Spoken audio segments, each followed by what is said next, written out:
All right, guys. So now we're going to go into default was an agreement. Reminder, default is the other side didn't respond to our petition. They didn't file anything. We filed proof of service and 30 days passed. Now we can enter a whole default. So this is going to be screen sharing of a approved example. As you can see, we start with FL165 because FL115 has been already filed, or FL15 and 17, as explained in another video. The caption is going to be the same as in all other forms. And we ask the clerk to enter a default of the respondent who has failed to respond to the petition.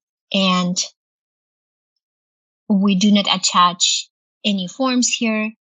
All we say is the issues subject to disposition by the court in this proceeding are subject to a written agreement, because we have an agreement.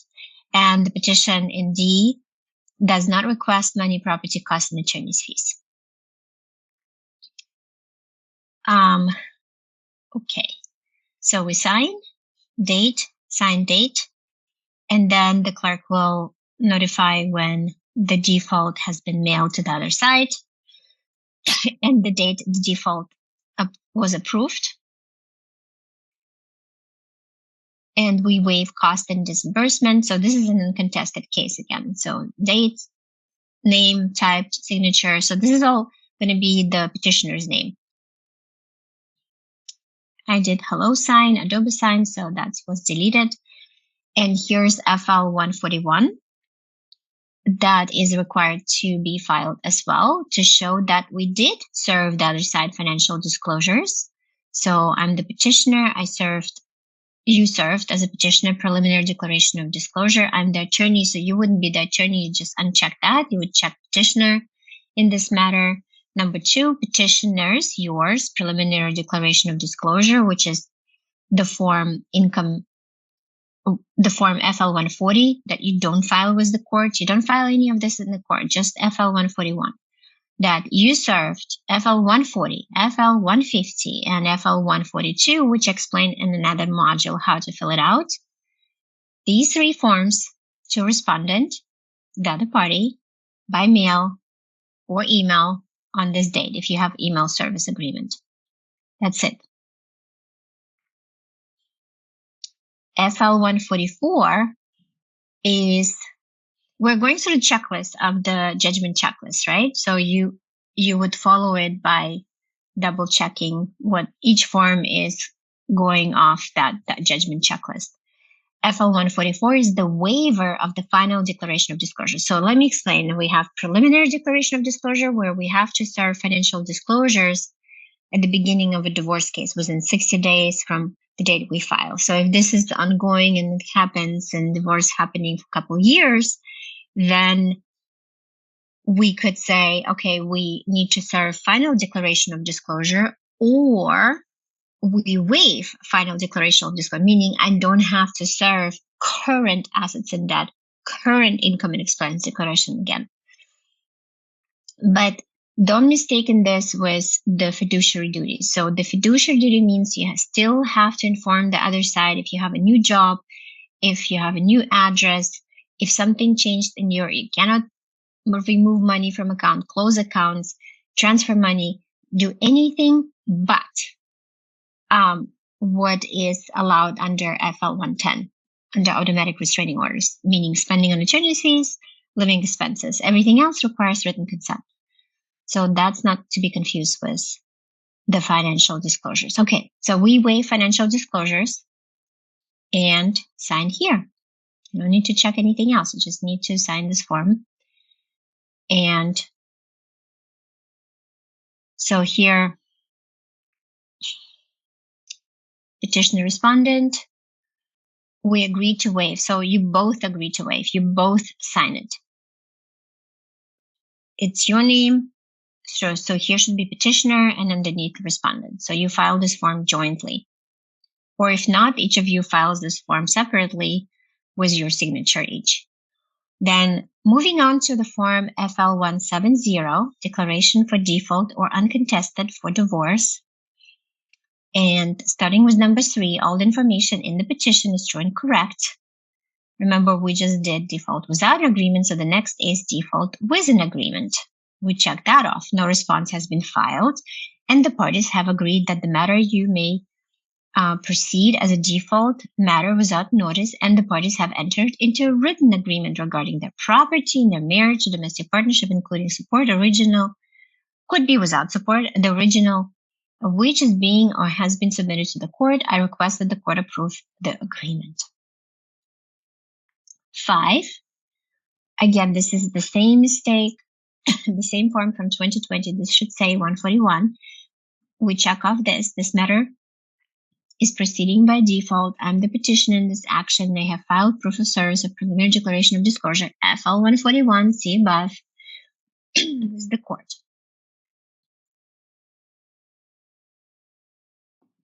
And most importantly, I hereby waive the receipt of final declaration of disclosure, which is form FL 144. So another mistake on this form. All right, moving on to page 2, spousal support. I asked the court to terminate forever spousal support to both of us, and we have spousal support written agreement. So it could be that we say there is a buyout. So it depends on the agreement. You will check off whatever applies to you. You could also say family support should be ordered as set forth in judgment, and the judgment has the agreement attached. So that could be it. But I usually check if you don't want to terminate support, then don't check C, just check off written agreement and write whatever you guys agreed. And then again, date, name, printed out and sign. That's it for this form. And then at the end, we're going to go through the agreement. So the agreement would be attached to the form FL 180. FL 190 is the same way in every other package, dissolution, and then remember to type your petitioner's name and respondent's name. And you don't need to do anything. It's the court who will do the rest. Okay. So again, 180, we just went through 180. Caption, dissolution. The marital status ends on this date, which means, again, 6 months and 1 day from the time we serve the petition or the later date. This is a default with an agreement. We can check that off. And the date the court approves it, were you going to be single, it's the same date as here. The judge's name. The respondent was served with the process on this date. Don't forget, this is easy to forget, this date. The clerk will bounce it if you don't type the date you served. Although technically you have it on FL 115, you still might forget it. And then the judgment of dissolution is entered on same date when the clerk decides that you're single, unless you put a different date here yourself. You could put a date yourself if you want to be single 6 months and 1 day right after the petition was served. But usually at the time when the judgment is entered, if you don't put any date. And then you can check off whatever applies to you. Spousal support, jurisdiction terminated, C, written agreement, property division, C, written agreement, attorney's fees, C, written agreement, the judge signs it, and here we go to the written agreement. Again, Word document will be attached. So it's called Marital Settlement Agreement. It can be as long as you want. So this is page 12 out of 30. It's going to be a lengthy document. So here are the facts. Who we are, that we voluntarily entered into this agreement, that we both understand what community property is, and then we waive spousal support. Husband waives spousal support. This agreement forever ends the right to request or receive spousal support or modify.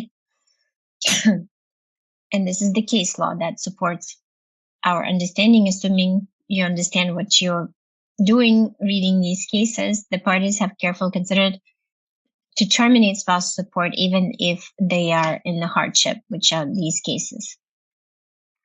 Then division of assets. The parties agree that date on that date and attachment A, which will be part of this, remain in effect, and the property listed has been divided. Okay, so property. So now we say husband hereby waives any claim and interest and transfers to wife as her sole and separate property. So here we list everything that you listed in whatever you have as your separate property or whatever you divided as community property. Here you make a list. For example, I wouldn't say how much money is in that account because it's going to be public record. For example, you would say Bank of America, comma, checking, ending 1234, and that's it. So you know how much money is in that account. And then all assets in her possession, including but not limited to furniture and fixtures, jewelry. The list can be long. So including credit cards. Now, yeah, you see it can be very, very long.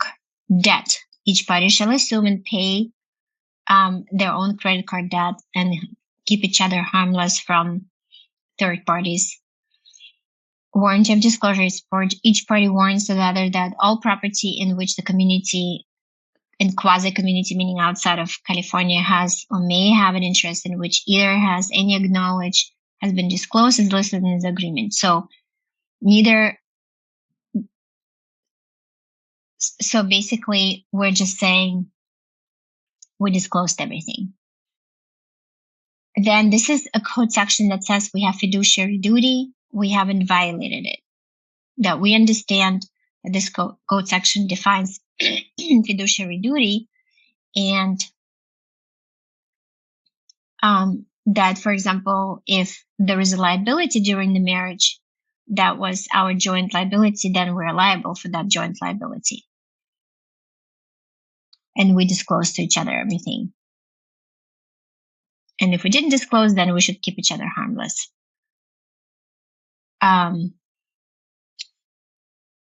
After discovered property. So this is about omitted property. If I didn't disclose something in excess of $5,000, then I'm in trouble. The court can divide it with 10% interest and potentially sanctions. Certain items of personal apparel, jewelry, furnishings has been divided. Usually that's what we do. The division and transfer of all property between husband and wife as set forth in this agreement or in this judgment is incident to the dissolution. So what we want to say that, for example, if we transfer home, that you don't need to, let's say if there is an interspousal deed transfer, then there is no taxes on that. So it's an exemption. There is no property assessment tax or gift tax.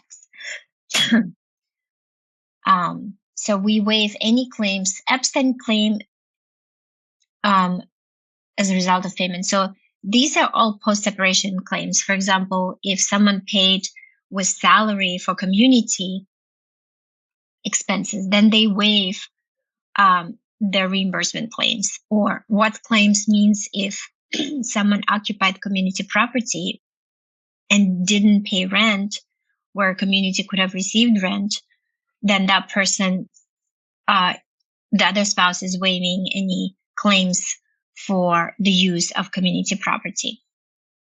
And then release all other claims. And then no estate, meaning if someone dies, if one spouse dies, the other spouse doesn't get it.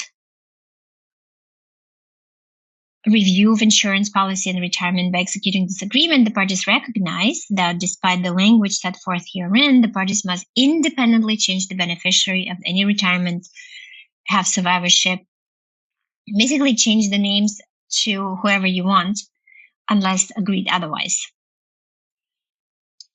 Joint tax returns. So if the parties file jointly, then they should get refund jointly. And so this section specifies how the refund should be handled and the responsibilities for tax returns. And going forward, they should file separately. Okay, so this is more miscellaneous. I'm gonna let you read this because it's gonna get to a very long video. Attorney representation. So you want to have independent counsel on each side, that each party understood the agreement. Otherwise, it can be set aside. And then you put names, whoever was representing husband, whoever was representing wife, attorney's fees. Each party carries their own attorney's fees. Waiver final declaration of disclosure, meaning no FL 150, 142 anymore.